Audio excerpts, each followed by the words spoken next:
Do you have dry and dull skin? Well, we have the solution for you.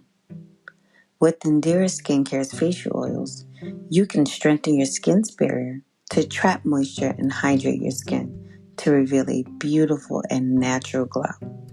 And when I say glow, honey, I mean glow. Also, there's the vibrating pink jade face roller that is used to stimulate facial oil absorption while reducing fine lines and wrinkles with an extension to depuff and reduce dark circles under your eyes. Endura Skincare is not only here to reveal your natural glow, we are here to help our community. As you know, I lost my best friend Maciel due to domestic violence back in April, which inspired me to help women in similar situations through a nonprofit organization, Her Justice. Her Justice stands with women living in poverty in New York City by recruiting and mentoring volunteer lawyers to provide free legal help to address issues such as individual and systemic legal barriers. Unlike Maciel, their clients, about 80% of them, whom are survivors of intimate partner violence, have urgent legal needs in the areas of family, matrimonial, and immigration law.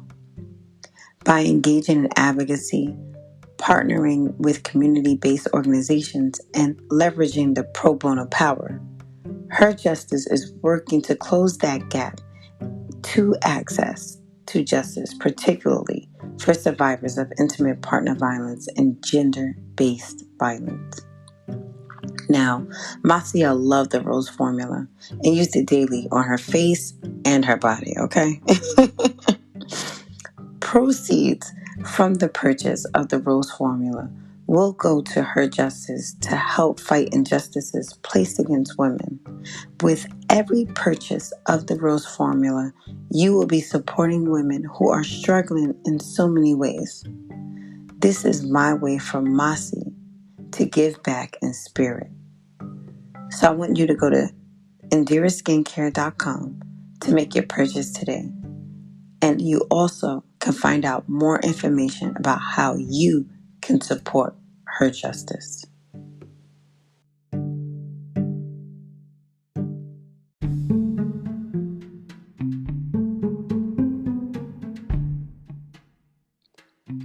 Hi, everyone. Oh my gosh, this voice. Well, hello, everyone. And welcome back to Where Did I Put My Glasses? I am your host, Carmen, and I am here with I think I've known you almost my entire life. It feels like. It happens to be the favorite cousin of my late best friend, Masi, Dr. Jennifer DeOleo. Say hello to the people and tell them a little bit about you and how to find you. Yeah. Hey everyone. Hi. Yeah.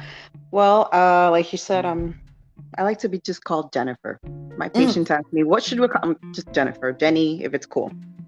mm. But yeah, I'm a doctor. I'm a specialist in family medicine in Spain, where I've been here to 11 years already. Yeah. I was born in the Dominican Republic, but raised between there and the States. Mm. So if anyone was wondering, well, you speak very good English if you're in Spain or from the DR. Yeah, that's why. A lot of my patients ask me that. Since I mean, where are you from? I sense it because a lot of my patients where I work are a lot of British people. A Okay. lot of it's like a little colony community of Okay. retired, mostly British people, and well, I've been there for like a year now, and they just all ask me, "Is that an accent I hear?" I'm like, "Yeah, it's an American accent." It's so funny how people recognize accents from different places. Like I live here in California and people know like you're from New York. You're not from here. And I'm like, how do you so that's weird that they pick up your American accent, not your Dominican accent. I know. Well, I speak in English to them, but it is true. At first, I was like, everyone's, the British, they speak the proper way. Let's call it that. Mm-hmm. But I've learned to differentiate from maybe London, from Scotland, from Ireland. It takes a while. Like at first, Scottish people are the hardest accent to because have you heard Sean Connery in like a movie? It's not easy. It is not easy to at first. It takes a little while. Like to understand. Yeah, because it's a jumbled mess sometimes, and if it's like a deep accent, sometimes I'm like, okay, can you slow it down? Because I don't know what you're saying. That's awesome. Like literally, like as a speech therapist, right? We are what they consider, I'm gonna put air quotes, experts in communication, right? Yeah. But no one is the expert in one thing, right? No. I'm not a linguist, so I wouldn't be able to like pick up. I can pick up if someone is like between Aussie and English. I think that's the only English or European accent, or an Italian. I could tell if someone's Italian. Okay. Well, living in Spain, at first, I remember some people would, like the hospital where I did my residency, especially, there are people from different parts of the country. And some like, oh, you're from Andalusia, which is in the south of Spain. I'm like, how do they know? To me, they all speak the freaking same. But now, obviously, I've traveled all around Spain, and I've lived a little while in each place, and I picked up on. Of course, now I get it. I'm like, oh, now I understand how they could, pinpoint where they're from, or at least approximately what part of Spain they're from. And it's very interesting, actually, because to me, Spanish, like, I don't know if you've ever met Spanish people, and they speak with like a lisp. That. Like a little lisp. Yeah, like it does sound like a lisp. Like, what is it called? Castilian Spanish, right? Sí, Castellano. Castellano. Yeah. Yeah, that's the official language, because also in Spain there are secondary languages in different places, like Comunidad Valenciana, they speak Valenciano as well. In Catalunya they speak Catalan, and so on and so on. But yeah, that lisp is it's especially with the C, when they pronounce the C or a Z, it's like they would, right, like Barcelona, like a Z, like a Barcelona. Yeah, I'm like, what? When I first heard that, I was like, oh, okay. I dated a guy from Spain. And I remember because he was, and it taught me a little bit, because sometimes we forget, right, that we speak a language because our slave owners. We forget, like that is true.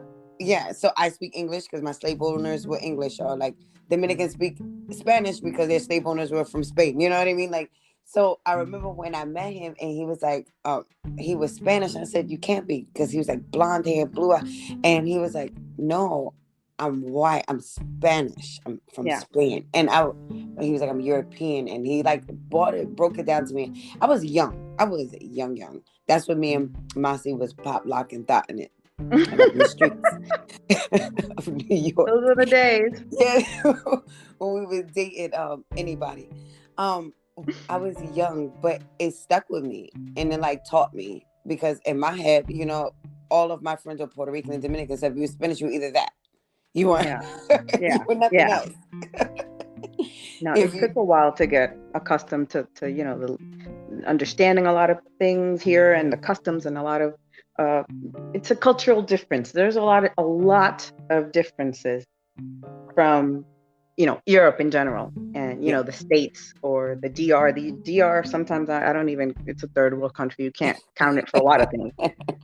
But it is a culture shock in many things. I mean, the reason I came here was because there's a lot of freedom, and it's so much different from the other side of the pond, how they say it here. Like me, I'm a doctor, yes, but I would go to work in shorts, or there's not that formality here, and I feel I can be like, yes, I decided to be a doctor, but doesn't mean I all of a sudden want to be in a suit and stuffy and all serious. It's not who I am. And here I can. And the patients, and I'm talking the median age of my patients is about 70 years old. Okay. So They're a different generation, but They they're don't all live cool. their life. They're just trying to enjoy Exactly. the rest Everyone of it. here is just, they mind their own business. It's, you do you, I'll do me, we're cool. You know? I love that. I Yeah. love that so much. Like that must be so freeing because right now in my career, I'm struggling because I don't know if I ever discussed that with you. When I was younger, I wanted to be a doctor. Actually, I wanted to be Mm-hmm, a pediatrician. And I don't know what happened. Well, I know what happened. I ended up a speech pathologist.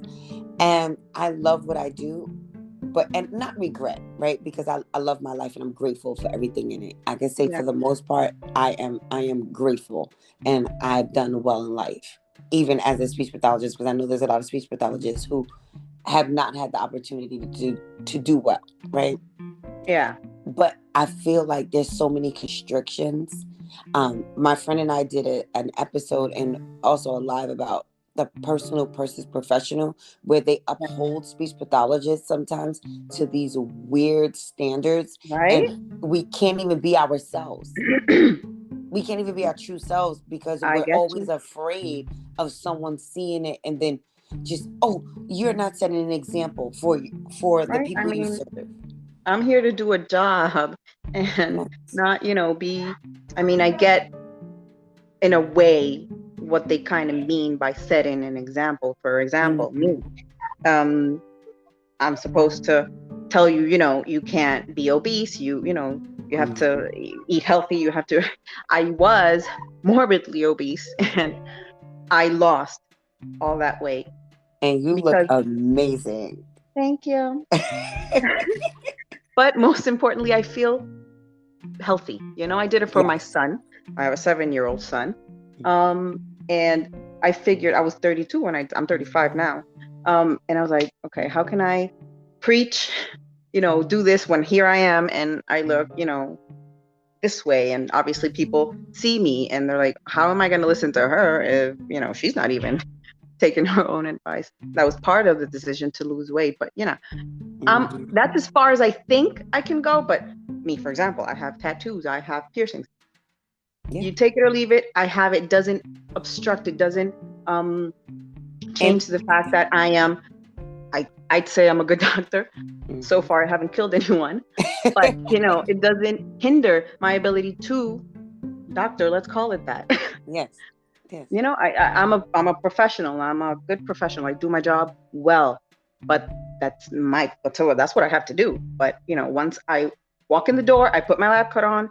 I'm this, and I joke around with my patients a lot. I mean, I don't see the point of being a doctor and not in being serious. Being serious, I don't think it equals to professional or the other way around. I mean, they enjoy it. And they feel, a lot of my patients have told me, I feel that I can relate. I can feel closer to you. Me personally, I think Mhm. I can develop a better relationship with my patients, especially as a family medicine specialist. I mean, I'm their go-to doctor. I mean, I Mhm. can refer them to the cardiologist or the surgeon or whatever, but at the end of the day, they are mine. And they relate a lot to me and they feel good and they feel comfortable. That's the most important thing. And there's trust there. But like I said, I don't have to be, formal and serious to be taken seriously. And that's something that I love here. And the moment I step out the door, whatever I'm wearing, if I have shorts, if I have a short skirt, or maybe I have a little bit of cleavage. I mean, I'm not gonna, I still have to go to work. I'm not gonna Yes. go like I'm gonna go to the Yeah. club, but you know what I mean. Here in Spain, the summer, it gets to the, 50 Celsius, like way, way over 100 So Fahrenheit, that we metric are system. okay. Okay. Okay. You know what I Okay. mean? And how am I gonna go to work in a stuffy, long sleeve? I'm gonna die. No. So, but like I said, it's not like I'm going to the club, but it doesn't mean that I'm not going to dress the way I dress. And if people see my tattoos, I've never, ever felt judged by anyone. And like I said, most of my patients are, above 70, 80, even 90-year-olds, and they respect me as I am because of the way I do my job, the way I act with them. One thing doesn't have to do with another. I think Mhm. at least that much.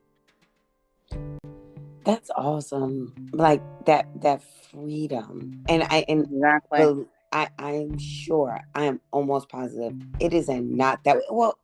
Well, I can't say everywhere, right? Because I don't know doctors everywhere. And but there's probably doctors who have that freedom, but he be either in scrubs or you know, a gown or um a lab coat. Mm-hmm. And when I encounter doctors, sometimes I feel they have like this air about them. Or like Exactly. even I went to the dentist because I'm trying to get an implant. And Out. she asked me about my jaw. And I said, I feel like I am getting the TMJ because of the way I hold my jaw, Hmm. because of the mass. And she goes, Yeah. how would you know that term? And I said, you ask what I do for a living on the form, and then you're gonna ask me. I'm How like, I would know. I'm a speech pathologist. I'm definitely going to know what TMJ is, and it's like the complete like oblivion to other professions having knowledge within their field. They sometimes I feel like they have an air about them, and Yeah. it could be off-putting. But with you, you're just like, I like that. I'm Jennifer. I'm not doctor, so I'm Jen. That's it. I love Like that. I said, I finished med school in 2009. Mm-hmm. And I mean, I finished med school. Doesn't mean, you Mm-mm. know, I Mm-mm. just got out of college. I mean, don't give me any patients because I'll probably, kill them or something. No. But I didn't feel comfortable being called doctor. I don't know. I felt like I didn't deserve it. I don't know. I don't know how You can I explain it. But I don't feel I've done something to, I don't know, earn the title. I think you have to kind of feel like you earn it, at least me. But I've been already 11 years practicing medicine. I already did my specialty, and I feel completely. And even then, still don't feel. Now I just feel accustomed to just being called Jennifer or Jenny, like a lot of my patients call me. I don't know. Just like I said, it just gives you more relatable relationship. I mean, because I think sometimes when they, and especially, I could be their daughter or their granddaughter, and the fact that they're like, "Oh, doctor," I'm like, "No, God, no. Just call me Jennifer. Feel comfortable with me." And like you said, it gives like an air, and not only that, it's like a barrier, like I don't know, it does. It's like like a separation. exactly. It gives it like what is it? A hierarchy, like as if I'm Right? here Yeah. and you're Yes, here. exactly. I don't like that. I don't like that. And like I tell like even like as a speech therapist, some of the parents will say Miss White, and I'm like, no, it's Carmen or Right? Mrs. Like I'm not even married. Don't even throw that MRI over there. Like just call me Carmen. Like my kids call me Miss Carmen. I'll tell them all the time, you Right. don't need to call me by my last name. I'm Miss Carmen. I Right. mean, don't roll up on me like Carmen and you're like 10. No, bro, we're not doing that. But Miss Carmen works. But I never want um anyone to feel like I'm more than or and when I worked in Exactly. the South, the parents would say ma'am to me. Ma'am. Yes, ma'am. I'm like, no, no, no, no, no. And like some of the parents were older than me, and I'm like, no, no, no. I should be calling you ma'am. Like, Right? no, Like no. I would call them, and here in Spain, there's, like I said, there's a lot of informality in general in society. I Mhm. remember when I started here, I would call my residence tutor, um, Doctor Candela. That was his name. It's like, Mhm. oh, usted.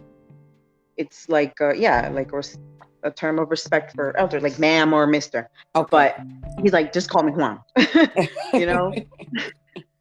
And people don't like when I call my elder, I treat them with usted, which is something I learned at least back Mhm. home, to call your elderly usted, usted. They're like, no, no, no, don't call me that. I feel old. Don't do that. So here it's super laid back. People are way different, than the States, or especially my DR, because they're very formal. I don't know. We just grow up with that formality. You have to, in order to respect your elders, you have to refer to them in a certain manner. No, here they're, so you just call me my name. We'll talk and it's cool. Cool. No formality. We don't, have to talk to each other this way. And I love that. I love that. It was shocking at first, and it took me a while to get used to it, but You have no idea how we've been planning for years. Every year we're like, okay, I don't know if you get like probably got a message every year from us like, Carmen and I are gonna come yes, visit you this year. Have you? yes. And I would tell her, my vacation time is such and such, or even if I'm not on vacation, I could just figure out something out.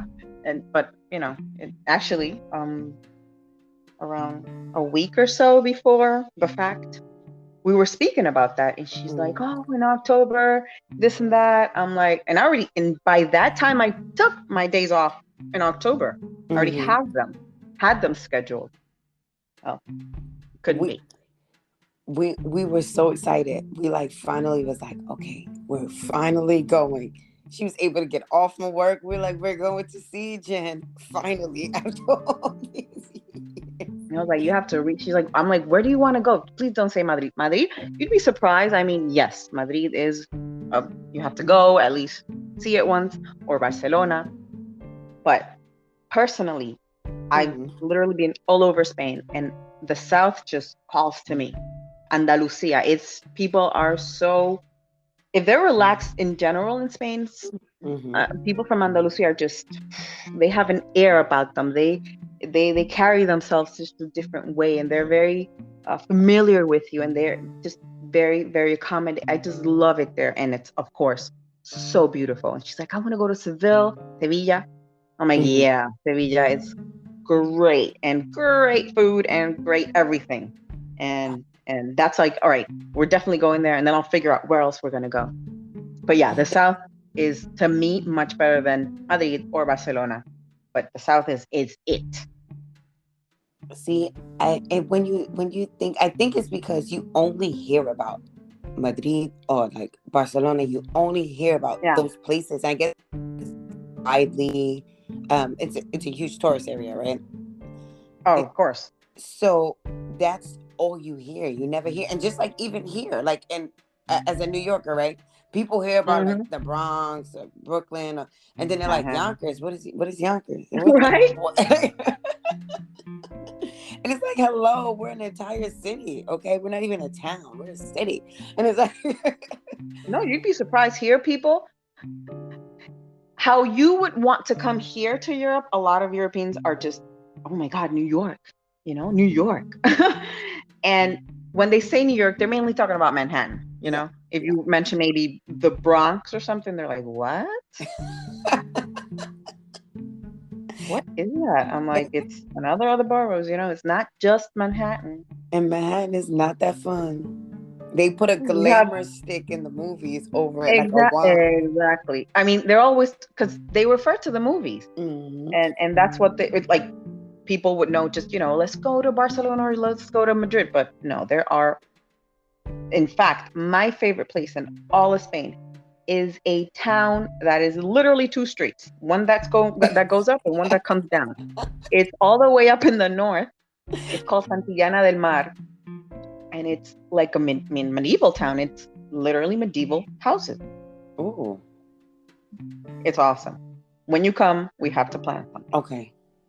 Oh my God, that sounds beautiful. So I love anything historical. I'm that person. Like I love to see the oldest or anything that I'm going to learn from. I don't need anything new because I can Google that shit. Like I want right. I want to see the history of a place. I want to learn the history. I want to learn why is this way and why did they keep it, right?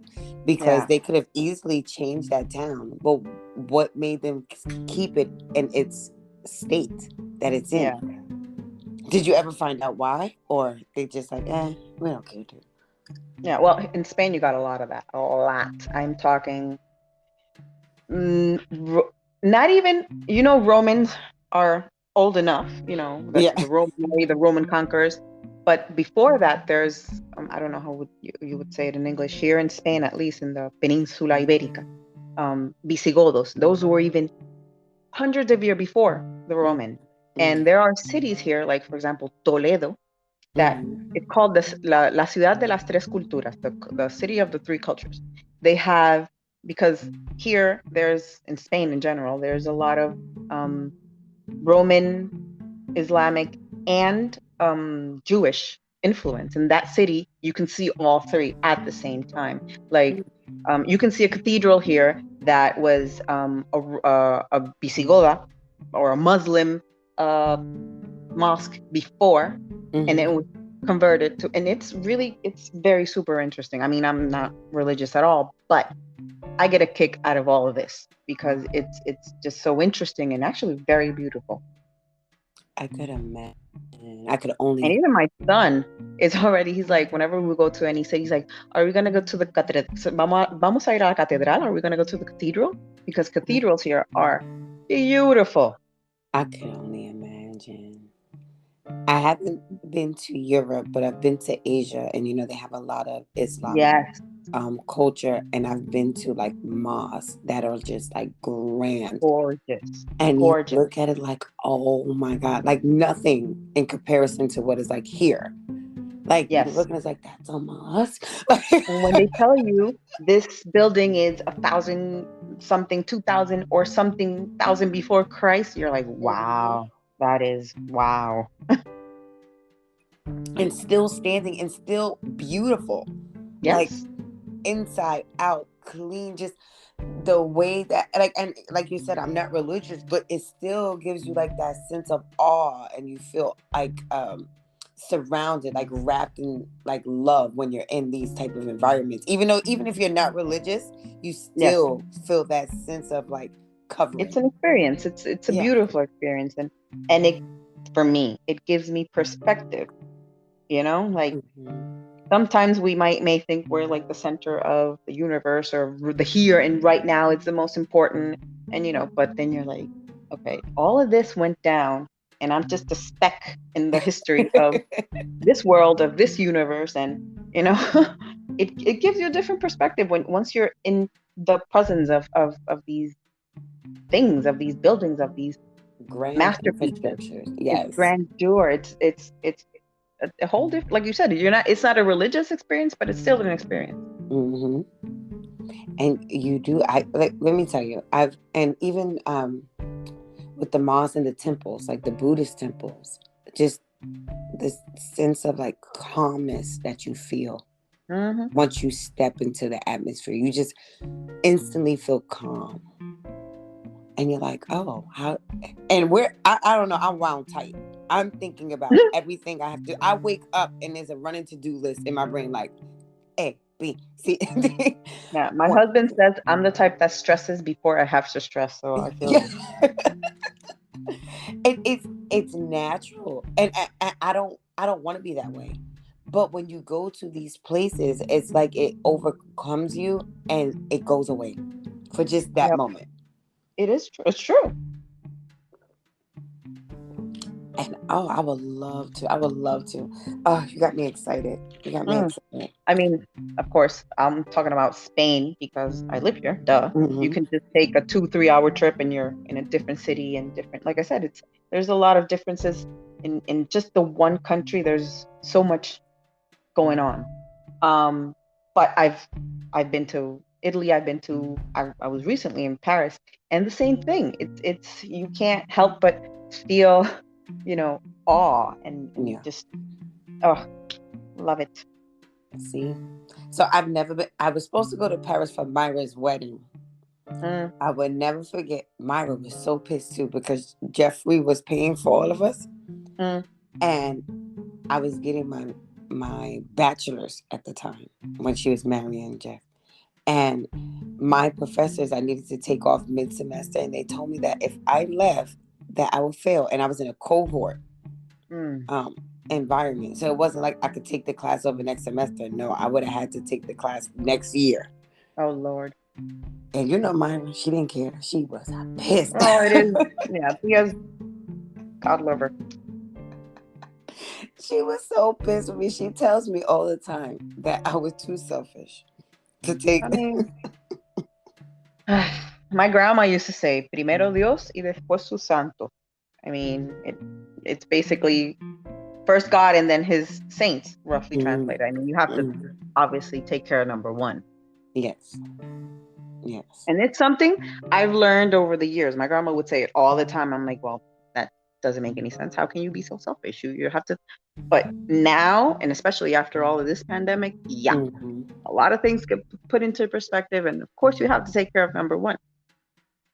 I learned that there was a woman. I don't know if you guys have her like any of her shows or interviews out there. Her name is Ayanla. I think I'm saying her name the right way. I don't know. She's an older woman, black woman, and she's just so wise. And I used to like want to help everybody, right? And to my detriment. Like I would Yeah, give and then I will have nothing. And then I have no one to go to when I need something. And exactly. I remember watching this episode with her, and she was saying there's a difference between being selfish and self-full. Mm-hmm.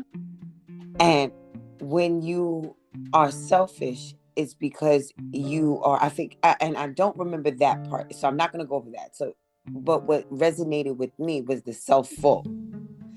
Is if you give to people and your cup is not running over, you are allowing people to be thieves and steal from you. And whether that's mentally, spiritually, monetarily, if your cup is not running over where your spirit, your mind, your money is running over where you can just have a surplus to provide to the world, you are making them a thief and That allowing is them to rob you. true as anything. So true. And it stuck with me, and from that I watched that and I heard that. I like heard it, and I know it sounds weird, but I never helped people again. And it wasn't because I don't want to help people. My life turned around tremendously because I live for myself now. Exactly. And you'll be surprised. People be surprised. They think you're supposed to give. Now I help those in need, right? Those who are Exactly. truly in need, because I'm a caring person by nature. Hmm. But I no longer just give to people all of me because I'm Carmen.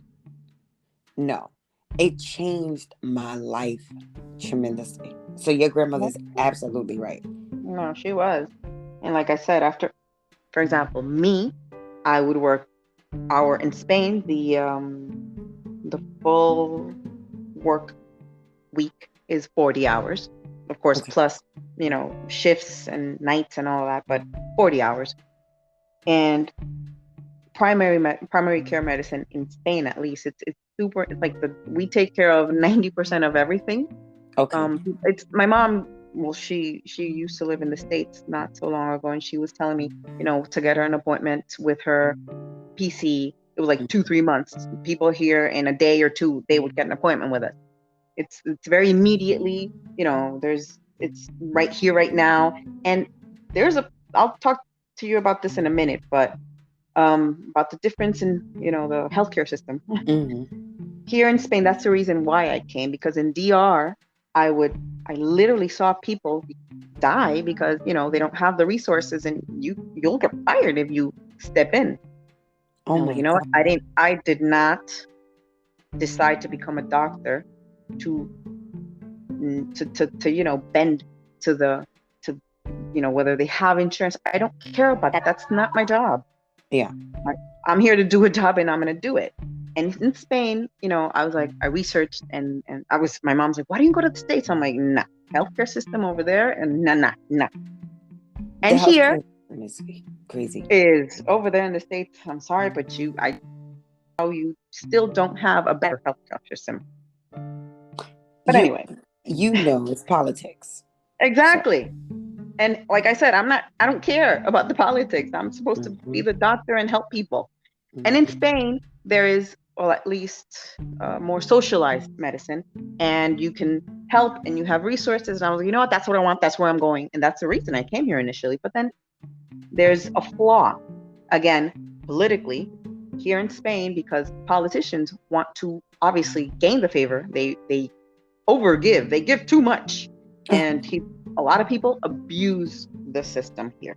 That's not just my opinion. That's the opinion of every healthcare worker in Spain. And like I said, I'm like a bystander because I come from abroad. But even Yes. Spanish people say like, okay, this is too much because we're over exerting the system. Anyway, so I come here. I I worked the 40 hours, and last year was horrible to say the least. With Mm-hmm. COVID, I was basically seeing maybe what in a matter and from 7 hours a day, which is basically what I work. I would see maybe what 70, 80, 90 patients Oh my God. In a day. in a day, and Oh not my even God. a day, hours, 7 hours. Oh my gosh. Yeah, I that was is like, no, true, right? Because a day is 24. Oh my God. I was me. You know me. I'm a very laid back person. Mm-hmm. I'll take stress however it comes. I'll deal with it. I just go forward and deal with shit. Mm-hmm. I'm a problem solver. But it got to a point where, like you said, I'm chipping away at myself, my mental sanity, my physical, everything. I'm just all of me. And I was giving and giving and giving because I know people needed help, but then it just got so violent and people were just, I remember back then they would, call us heroes. I'm like, I don't want to be called a hero. I just want to do my job and have everyone be healthy and protect as many people as I can from this and help however I can. Yes. But then it got too much and I was like, you know what? I can't do this anymore. I was like this close to quitting or something. I don't know what I was going to do.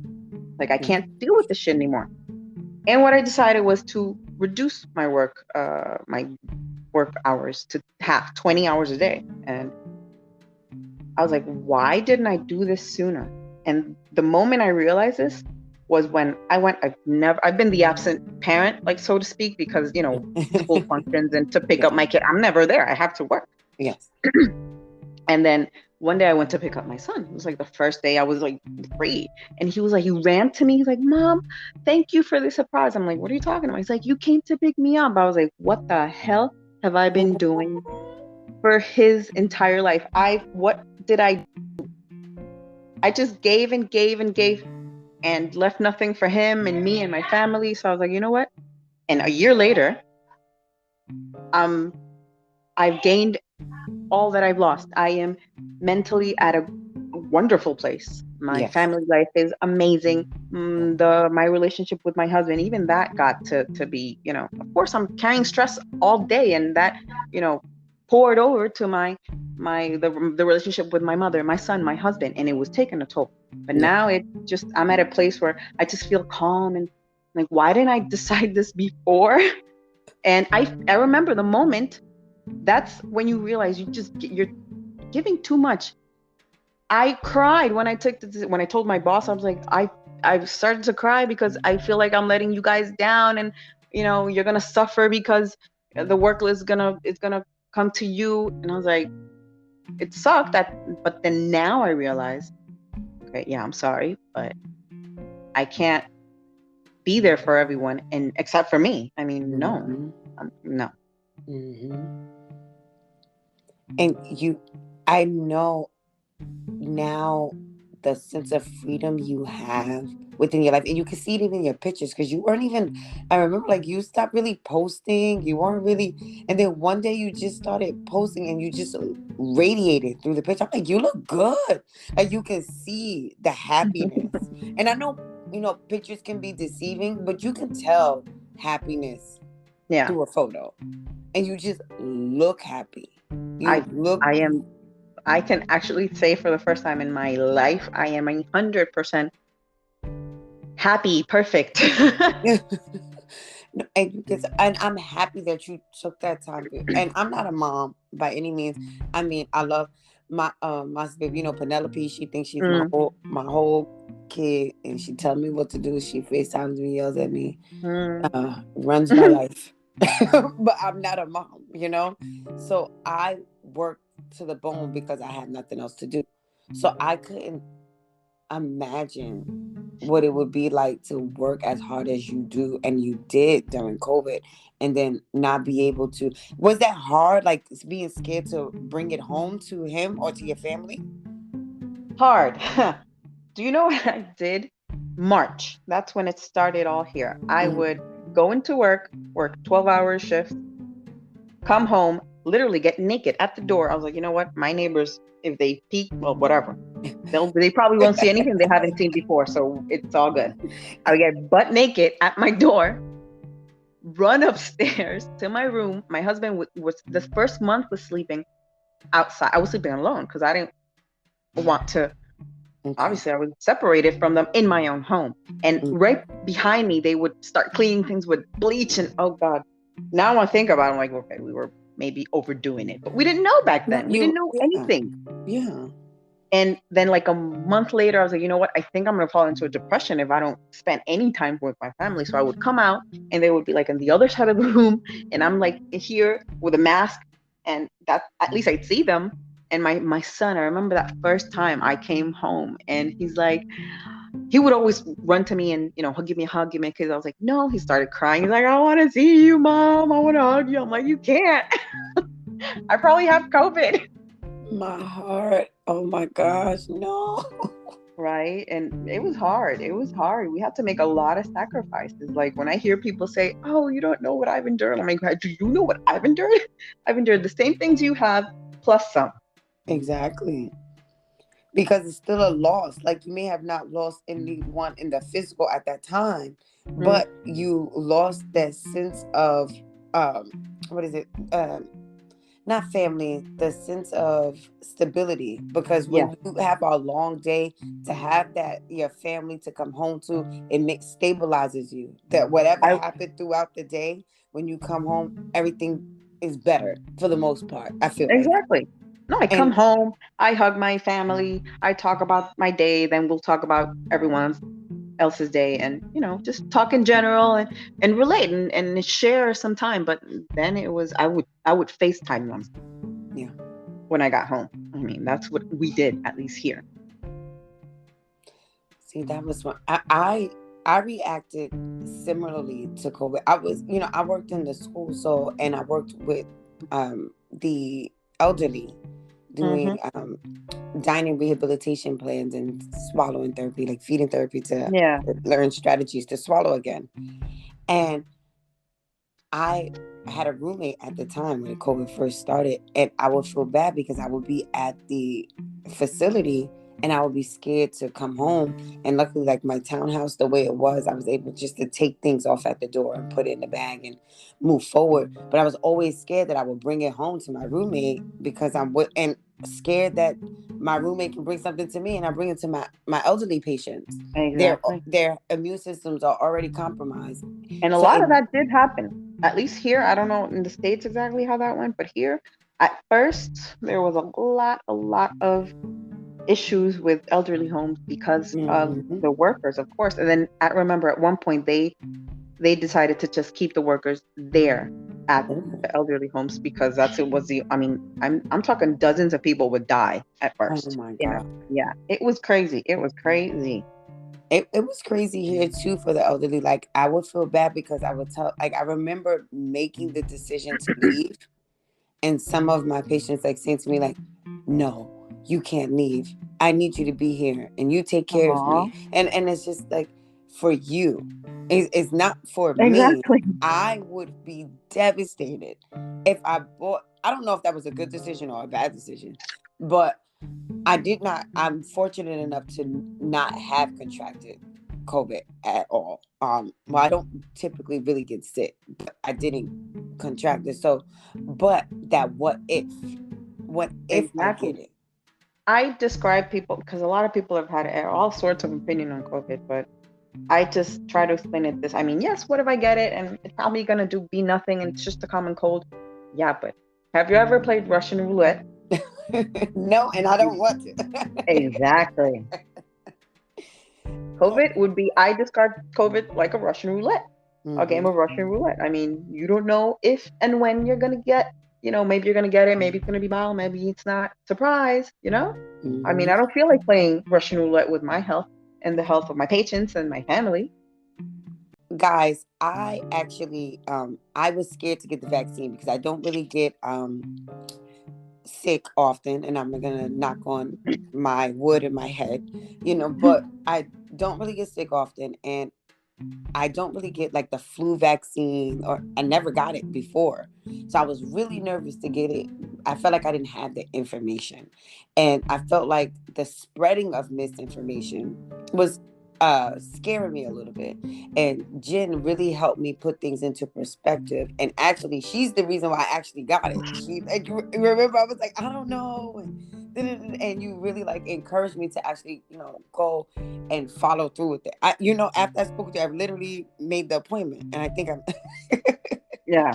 and now I'm fully vaccinated. But I was really scared. But now I find people spreading who are vaccinated, spreading like lies. Like I feel like people are able to, how can I say, we have free will. Everyone has free will. But to fearmonger is not nice. No. And I feel like I found people that I've known for years, like even went to school with, say to people, one woman that I know, I'm not going to say any names, she is fully vaccinated and got COVID. She literally Of course it blamed, could. she blamed people who are not vaccinated for her getting COVID. And so I said to her, I said, Yeah, that's irresponsible. exactly. I said, because COVID is not because people are not vaccinated. The vaccination only lessens your chance of having serious complications if you contract it. It does not. And in a 90 to 95%. I mean, there's still a percentage that's going to get, some people who have been vaccinated have gotten a severe case or have even died. But there is a percentage, we've been told from the get-go. Yes. And so people are saying, like, if they get COVID and they're vaccinated, it's because people are not vaccinated. That's No. incorrect. Only Yes. thing that the vaccination does, and I would love you to just educate my listeners for 1 second, because if you're gonna get it, you're gonna get it, and that's for your well-being. But to fearmonger or to Yeah. spread misinformation to make it seem like people who are unvaccinated are some evil, I think it's wrong. So can you Yeah. spread some information for them, please? My take on this, for example, here in Spain, this past summer, we've already gotten everyone's, I think we have 87 something percent or something like that of the people in Spain who are vaccinated. That's how many people have been vaccinated in all of Spain. Okay. Damn near everyone. And from 12 years onwards. And of course, at first it was, the more vulnerable or the most elderly people. Then it was more, it would trickle down in age and risk groups. This last wave, the fifth wave, this last summer, it was basically vaccinated young people. Okay. And it's what I tell my mother and my friends. Right now, I kind of fear or worry more about people who are vaccinated because they think or they thought that, okay, I'm vaccinated, it's done, that's it, no, and they would take less precautions. They wouldn't, they wouldn't mask up or they would not respect the distance. They think, okay, I'm vaccinated, that's it, it's over, I can do whatever I want. And that's what caused this last wave in Spain. Yes, the vaccine, like you said, prevents most cases in like a 90 to 95%, more severe cases, intubation, complications, or death. And it's been, so far, the statistics have been true to what they told us from the get-go, at least in Spain. I mean, I don't know the numbers in the States, here. And the fact is that, yes, a lot of people have been spreading a lot of misinformation. I don't know. I mean, when I started reading and listening about, the chip or controls, I was like, you know what? That's it. I want to get off here. Earth is ghetto. Yes, please, just stop can you the pick Earth. me up from Mars, please? Please. I'm like, do people not get how vaccines are, depending on the way they've developed them, the mechanism, the technology, whatever you want to call it, they work a certain way. Some are with, live viruses, some aren't. But you also, no, but I got COVID and I got the vaccine. It's, whoever's fault. No, you got the vaccine. So, like I said, the preventing of being really sick or dying in a certain percentage. Let me repeat that. because a lot of people, because this person died and he was vaccinated. Well, it can happen in a certain percentage. I mean, it is what it is. But you have to still, and it's at least here, the propaganda, let's call it that. Yes, that's what the I call information, the information that was given, like I said, the healthcare system influences a lot. Here, it's more socialized. It's way different. It's not like in the States where, big pharma, like people call it, they do have a stake in a lot of political decisions. Not here. I mean, I don't get paid. I did not get 1 red cent for telling people to get vaccinated. Otherwise, I would have been, maybe a millionaire by now. No, I have a salary. In Spain, doctors have a salary. We don't, unless you have a private practice, which I don't. I get a salary, which is basically the same as everyone else. We don't get extras or bonuses for telling people to get vaccinated. No, we did not. Okay. So that being said, what the information that we gave out in general, the whole health, us in primary care, like I said, we are the entranceway to the healthcare system in Spain, and our part of our job is to inform, educate people, and a lot of people. I remember from vaccination started in January with us, and November I had people getting appointments with me to ask me about the vaccine information, when we're going to start vaccinating, who's going to, a lot of questions, and we answered a lot of them. We cleared many doubts, and that helped people make their decision. But we also told them, this is exactly like you said, and like I'm saying, you got the vaccine and this and this and this. It's, this percentage, this can happen, you get vaccinated, and you still have to take precautions. Yes. And a lot of people listened. A lot of people, I don't know, came one year, went in through one side and came out the other. And that's what happened in Spain during this 5th wave. Most of the sick people with COVID were younger, vaccinated people, which was, well, at least the mild cases. The more severe, people in the hospital, they were in, I think it was 20% vaccinated and 80% unvaccinated, middle-aged-ish people who had the more severe, and, of course, 1 or 2, maybe 30, 20-year-olds, but they survived, at least most of them. Yeah. But that's just it. Young people, they are young, and they got vaccinated, and they partied, and they summered, and they went, and they came, and they went, and, they had COVID. But compared to last year, not even last year, at least the 4th or 3rd waves, which were very, very, very strong here. You can tell the difference. I remember because we have to also deal with the COVID lists, call people, get the tests, monitor them from home. And it was a lot less people.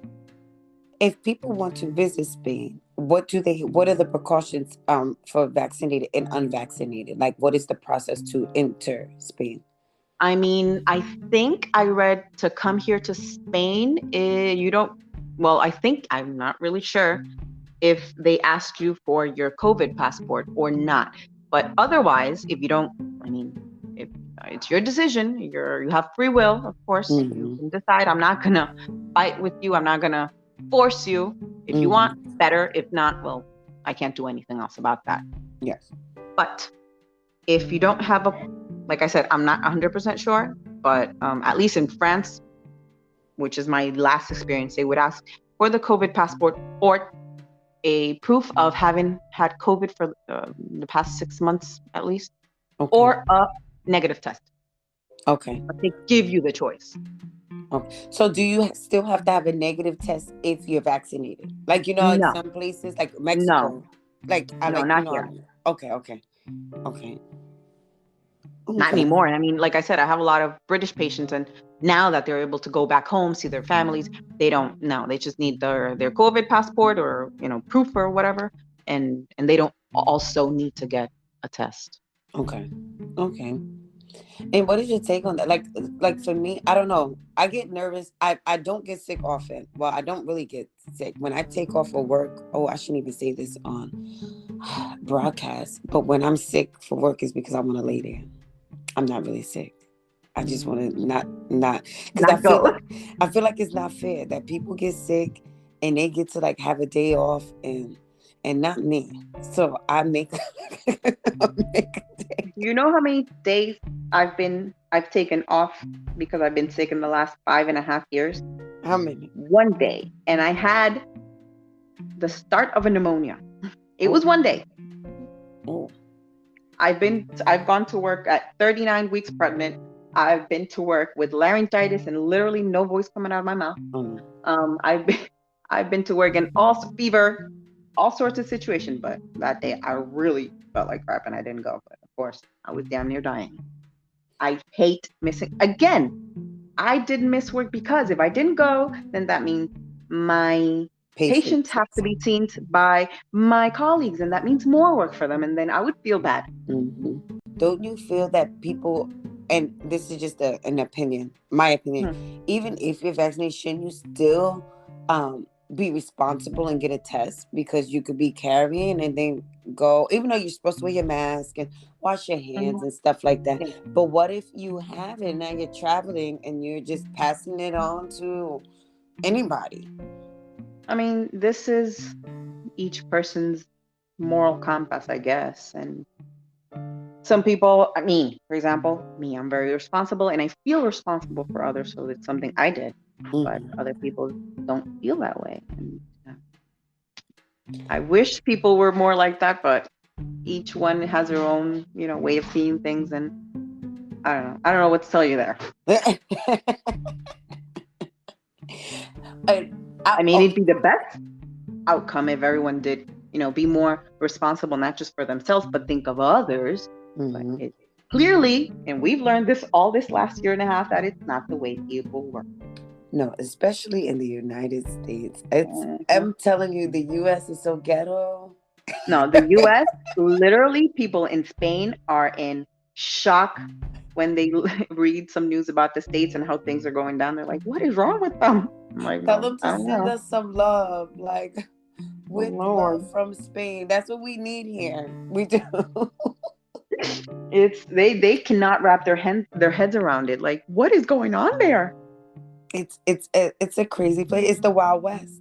It's the Yes. Wild Oh West. God. They actually use that reference a lot because of the whole gun.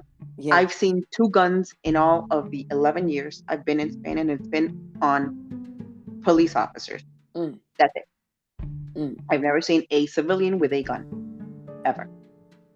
The U.S. And is whenever they read about shootings, and they're like, "What? How can you can just get a gun there?" I'm like, "Yeah, apparently." yeah. Not apparently, yes, you can. I won't lie. When I lived in Florida, I was a gun holder, but a gun owner. But also, as a woman here in the United States, it's hard. I know it's hard to be a woman in general in Anywhere. life, but I can't say that because I've never lived in any other country. So I'm just gonna make this comparison. When I was in Asia, I would never forget. It was like 12 o'clock. We were walking to this party. It was like midnight, and he said, "Oh, you can just walk over." We were like, "Walk over? What if we get kidnapped? What if we get raped?" And the guy was like, "If a man," What? and the man said to us, looked us in the eye. He said, "If a man tries to take you or rape you, a person has a right to pull over their car, hurt them, kill them, and call the cops. You cannot just be." And the sense of security it gave us, like, he was like, no, a man can just come to the street and grab you here, because the consequences oftentimes are death. So no one's taking that chance to just grab you, because a person, a random stranger, can kill him for trying to do something to you, because of the consequences were so heavy. In the US, men don't have consequences for rape. Oftentimes, if women are raped, or it's our fault, our dress was too short, I or love that one. we looked them in the eyes, that narrative. maybe, or we shouldn't have shot him down. Too many women, his whole life, his mother neglected him, and it's our fault. They harmed us, not theirs. Not that they're animals. So, like, it's hard being a woman here, because you're even hard. Like, if a guy says hello to you, you feel obligated to say hello to them, because you never know what's going to happen to you, because you were just having a bad day and you didn't feel like speaking to anyone, especially people you don't know. We're not allowed to have that. So I was a gun owner when I lived in Florida, because Florida is a crazy place. Yeah, but I don't know what prerequisites you need to meet. I don't know what you need, but Oh, proof just the that you're license. mentally sane. So at least here you have to like go through what we call a psicotécnico. You have to go through some psychological tests, vision tests, neurological tests, and you cannot just have a gun permit. And this is for hunting. Oh, To have a gun to hunt.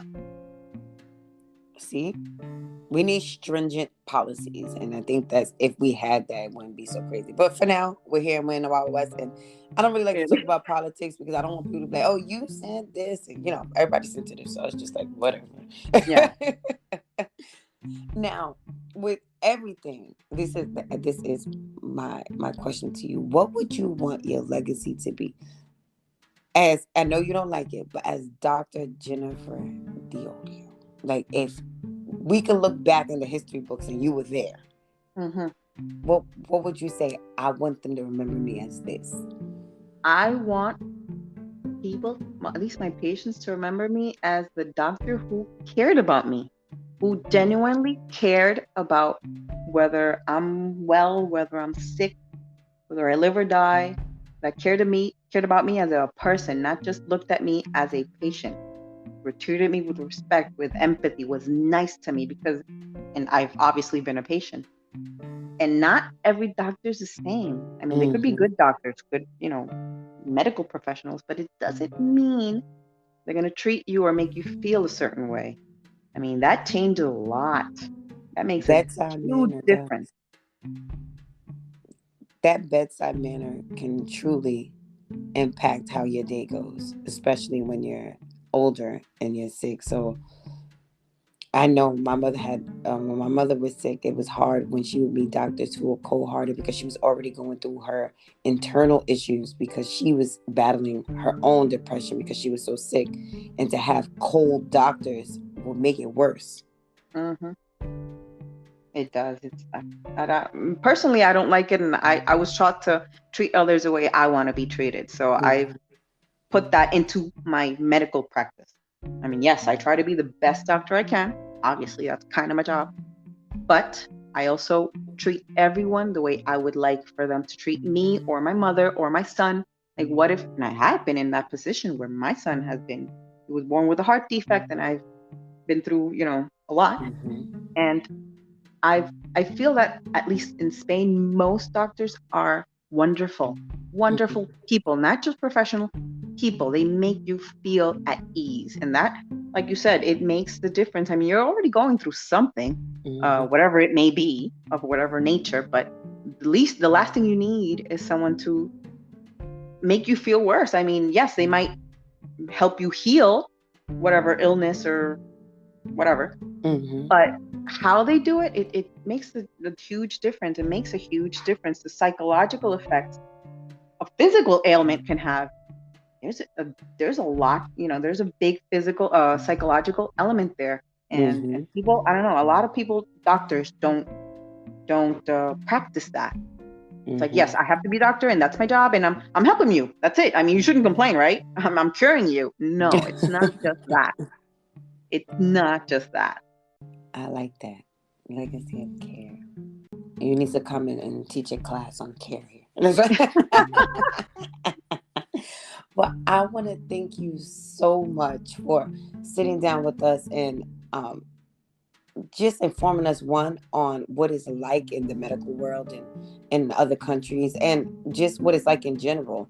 I feel like we got to learn a little more about Spain and how they operate other than this craziness. It was a little refreshing to hear how calm and how peaceful it is over here, because over here it can be a little wild. So I want to thank you so much for taking the time to talk to me and to teach us a little bit about Spain and a little more about what you do and who you are.